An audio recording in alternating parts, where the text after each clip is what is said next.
Hey, Chandler Bolt here, and in this video I want to talk about my 3 fundamental principles for leadership. Now this all starts, you may be thinking, why am I holding a tennis racket? Well, this all starts a few months ago. I was playing tennis with a friend and he was kicking my butt.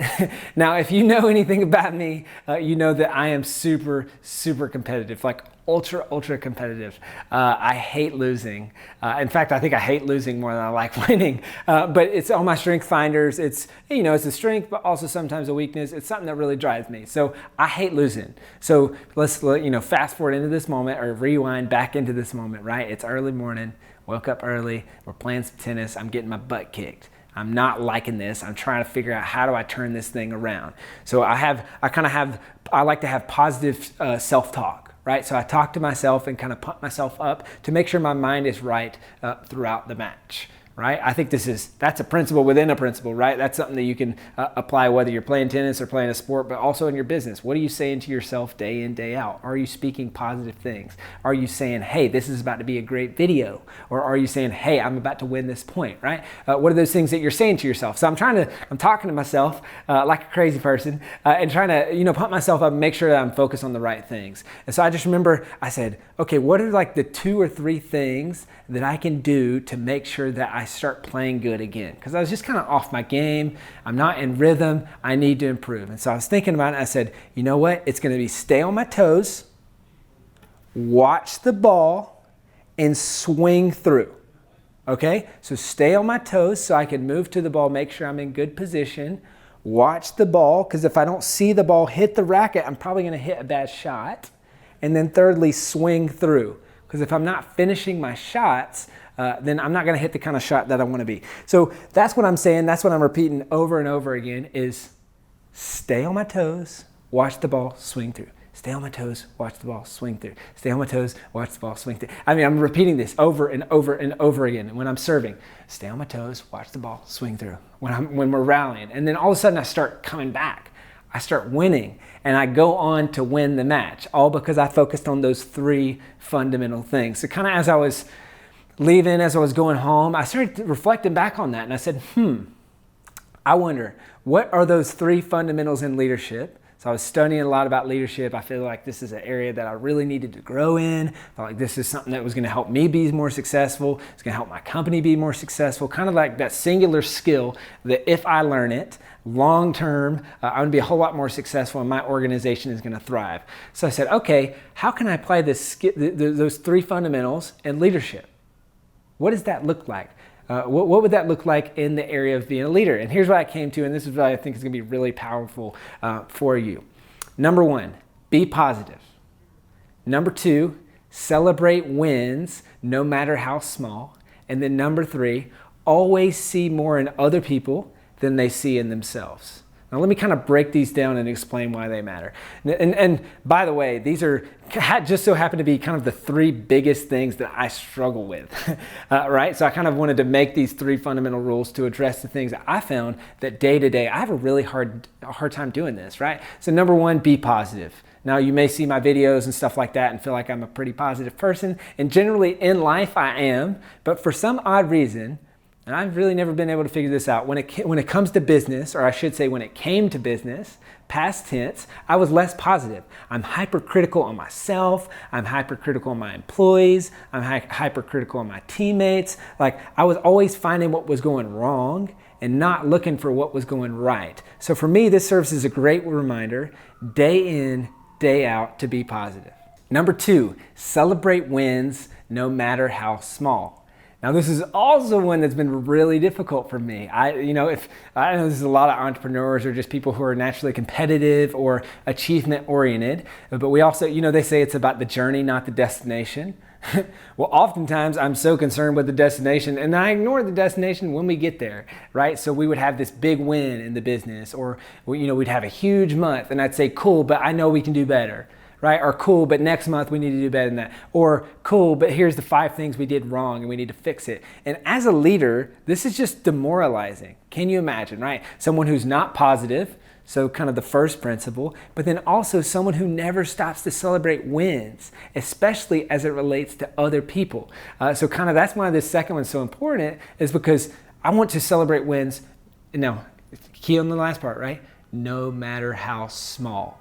So it could be the smallest thing that a team member or an employee does. It could be the smallest win in the grand scheme of things, but I want to create a culture of winning, right? On the self-publishing school team, I want people to always think we're winning, right? Because when you're winning, winning encourages more winning. Winning encourages you to get up at 6 a.m. to make sure that you keep winning, right? But if you've ever been on this team where you feel like you're just always losing, you set a goal and you're like, okay, cool. We're not going to hit that goal because we never hit our goals, right? But I want to create a culture of we always hit our goals no matter what, because that's what we do. That's who we are. That's part of our identity. Winners win, right? So I'm creating a culture of winning by celebrating the wins no matter how small. Now that leads me to the third fundamental principle of leadership, which is always see more in other people than they see in themselves. Now, when you're a leader, people entrust you with their dreams, with their hopes, with their valuable time. If you're leading people on anything meaningful, it could be in a nonprofit, it could be in a church, it could be in a business, it could be on a sports team. People are entrusting you with the most valuable resource that they have, which is their time, right? And I think that you should be a good steward of that time. And the way that you do that and the way that you really encourage people to be the best version of themselves is to see more in them than they see in themselves. Now, again, third thing, this is something I've traditionally been bad at, and this is just why I incorporated it in one of these three principles where I'm always looking for, hey, how can you improve? Or where did you mess up? Or all those things. But I found when I shifted my posture, right, where I said, hey, you've got this hidden talent that I don't even think you know about. Right? And sometimes I'll find this on my one-on-ones with teammates at self-publishing school where I'll say, hey, I don't even think you realize how good you are, right? And here's this vision. I see a vision for this company that you don't see, and I see a vision for your life that you don't see. Now, obviously I don't say it like that, right? But I'm encouraging them and saying, hey, I think there's more. And when this is a kind of a surprising thing, or maybe not so surprising, but when people are around other people who see more in themselves than they see in themselves, they want to come back because they want to say, hey, what else do you see?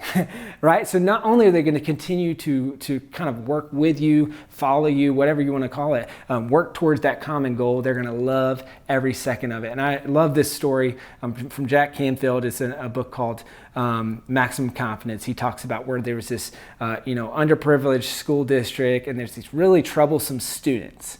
And there was this kid named Moses. And every year Moses would come to school, and he would get expelled. He would throw a chair. He would do something crazy. He has a criminal record. He would take drugs, all this stuff. And so none of the teachers wanted him.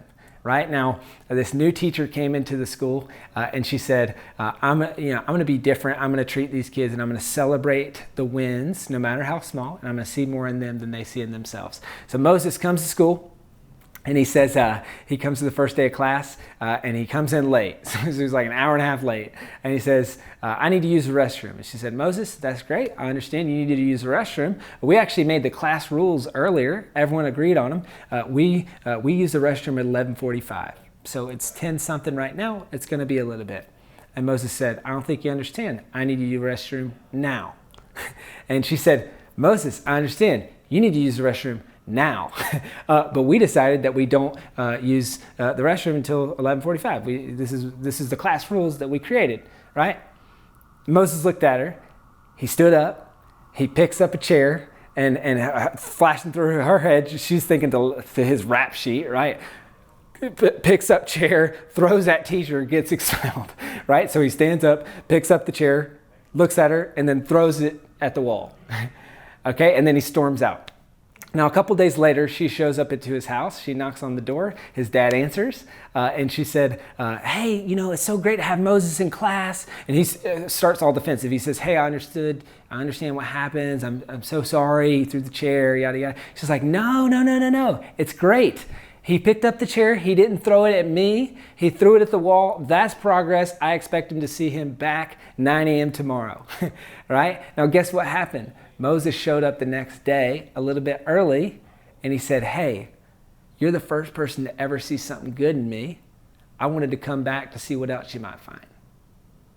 right? So I just think that's a powerful story that encapsulates when you look for the best in others, when you see more in others than they see in themselves, not only are they going to become the best versions of themselves, but that's going to make you a better leader, okay? So just to recap the 3 fundamental leadership principles as taught from me losing in tennis. Number 1, be positive. Number 2, celebrate the wins no matter how small. And then number 3, always see more in others than they see in themselves. Always see more in the people that you're leading than they see in themselves. So I hope you enjoyed these 3 fundamental principles of leadership. I would encourage you to practice them in your own life. See how you can apply them. Comment below this video. Let me know what you think. And as always, I look forward to seeing you in the next video. See ya.